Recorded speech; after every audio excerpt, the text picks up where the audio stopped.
Bonjour YouTube, aujourd'hui je vais vous présenter le MPD 232. Donc c'est le nouveau pad d'Akai qui remplace le MPD 32. Donc on a toujours, c'est resté à peu près sur le même principe, mis à part la partie séquenceur qui a été rajoutée, plus le logiciel MPC essentiel. Donc sur la gauche de la surface de contrôle, on a nos 16 pads traditionnels, sauf que cette fois-ci, en fait, quand vous appuyez dessus, il s'allume. Donc, on peut régler différentes couleurs. Par exemple, je vais vous montrer. Donc là, on est en rouge.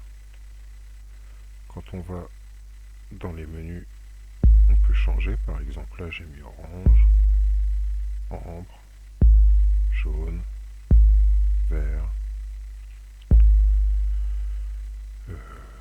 vert bleu, couleur eau, enfin aqua, bleu clair. Enfin voilà. Et pareil, à l'état repos, donc ça c'est quand on appuie. Voilà, quand on appuie, moi je les ai mis pour que ça fasse rouge. Et de même, lorsque l'on est au repos, par exemple, on peut changer à l'état repos, le mettre en rouge. Si je change de pad, clac, voilà. Et ainsi de suite. Donc, ça c'est un des premiers aspects. Alors après, lorsqu'on a un logiciel qui peut communiquer en direct avec, type Ableton Live, au niveau des séquences, quand on utilise les clips, on peut définir un pad pour un clip. Quand il est en marche, il va être allumé d'une couleur. Quand il est éteint, il va être éteint. Il va être éteint. Il va être d'une autre couleur. Après, c'est à vous de choisir la configuration que vous voulez. Bon, par rapport à MPC essentiel, on va avoir les lumières qui vont s'allumer au fur. Donc, quand on appuie sur un pad au niveau du logiciel, ça s'allume aussi, comme on peut voir sur l'écran. Par contre, il n'y a pas la réciprocité. C'est-à-dire qu'une fois que c'est enregistré dans le logiciel, on n'a pas le retour. Ça, il faut utiliser un séquenceur avec plusieurs pistes. Et en fait, doubler les pistes qu'on crée pour renvoyer une piste vers le MPD 232 pour afficher les lumières. Je l'ai déjà fait dans des vidéos, je vous montrerai en détail comment il faut faire par la suite si vous voulez.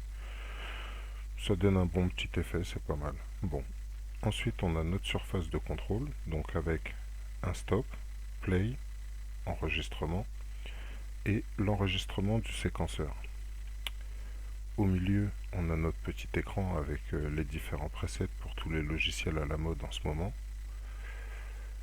Le bouton preset, un bouton d'édit pour pouvoir changer les contrôles des notes, etc.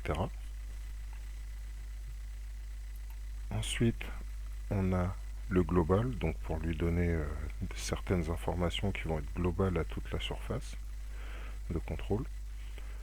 Donc le bouton de sélection et d'entrée, les 4 petits boutons de navigation, et ensuite on a le contrôle banque qui va s'adresser en fait à la partie surface de contrôle qui se trouve ici.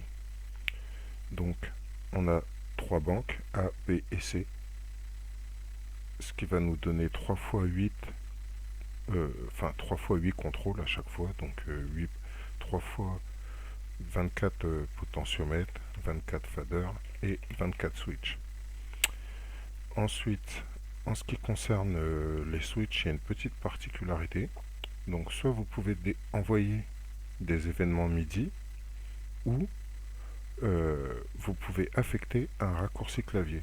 Donc dedans c'est pas mal fait, tout est prévu pour avoir les contrôle, shift, etc.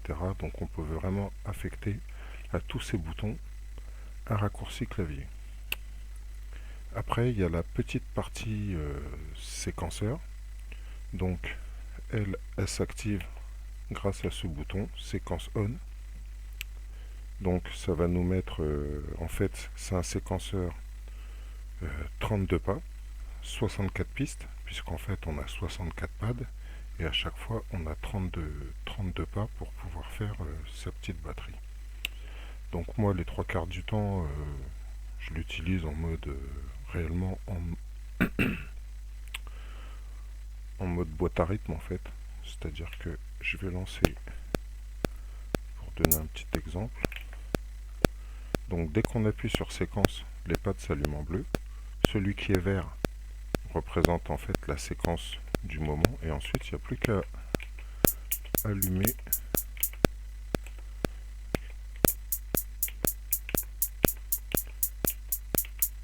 les petits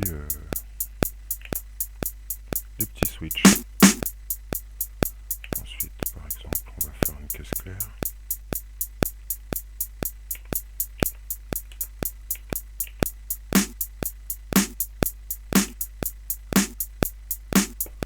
Ensuite, on va se faire un kick.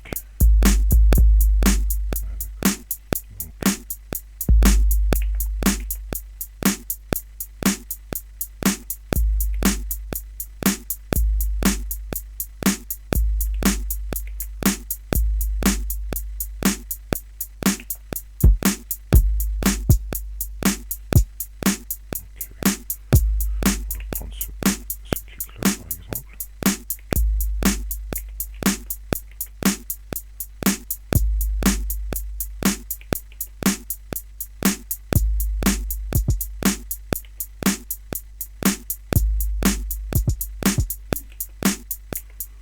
Donc c'est vraiment pour donner un petit exemple, hein. Donc ici on a le bouton Tap Tempo. Quand on se met en édition, en mode édition, donc c'est le bouton du milieu, on peut régler le BPM par exemple. Donc là je suis en train... non, alors attendez, je vais juste vérifier quelque chose. Là je suis en... Voilà, externe, je vais le mettre en interne, pardon. Maintenant ça ira mieux. Voilà. Donc là dans le logiciel, je vais couper le métronome.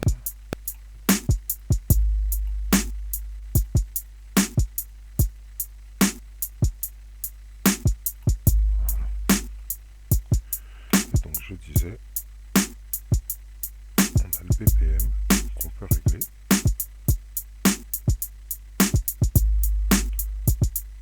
On peut régler le time division des pistes, de la piste en fait, puisque ça revient un peu au même que MPC Essentiel.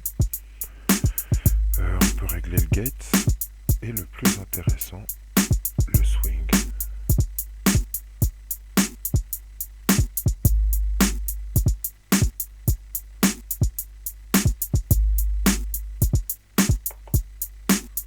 Et voilà, donc ça réagit vraiment comme une petite MPC en fait à ce niveau-là.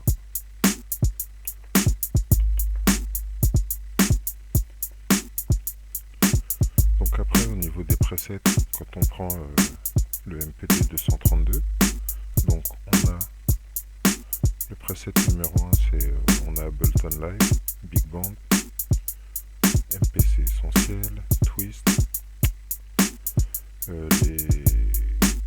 là il l'appelle 88, ça doit être un logiciel de chez Avid, il me semble, des plugins, Twist 2, Bitwig, Reason, donc il marche aussi avec Reason 5 en prenant le template du MPD 232.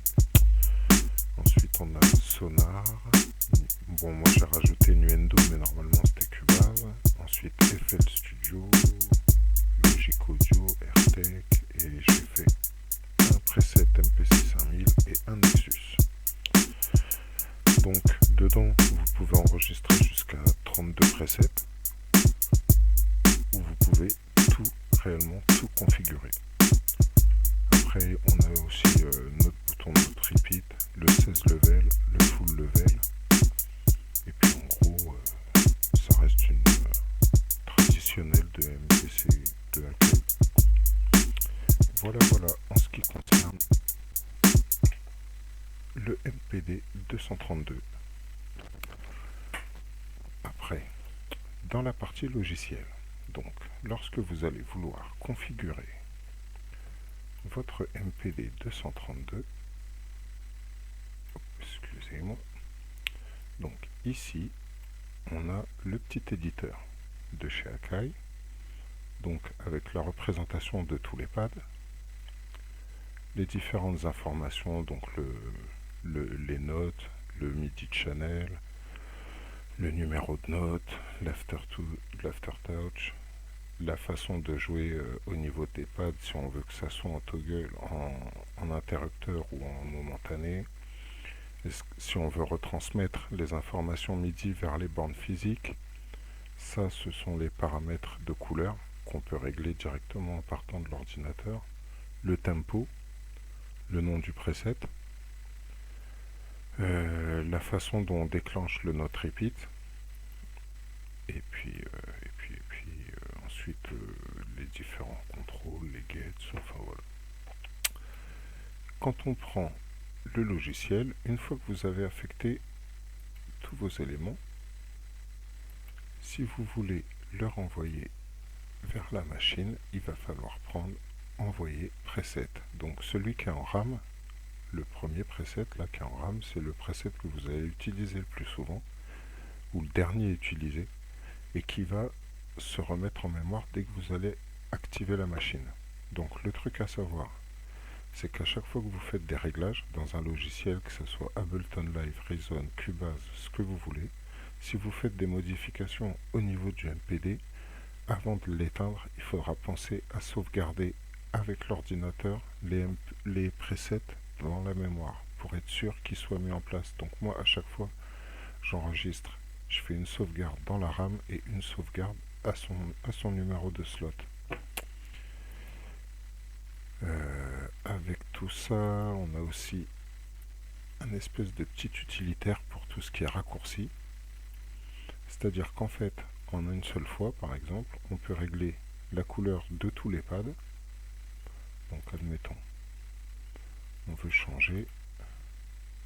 Moi, maintenant, je vais dire, je veux que mon pad soit bleu lorsqu'il est éteint et rouge lorsqu'il est allumé.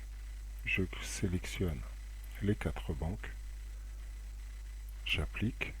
Donc déjà dans un premier temps, on voit le changement ici. On a bien bleu et rouge. Et pour être sûr, je vais l'envoyer directement. Je vais lui envoyer directement en RAM. Donc, c'est pas celui-ci que je voulais. C'est Send to Hardware. Voilà. Merde. Send to Hardware. Et il ne revient pas.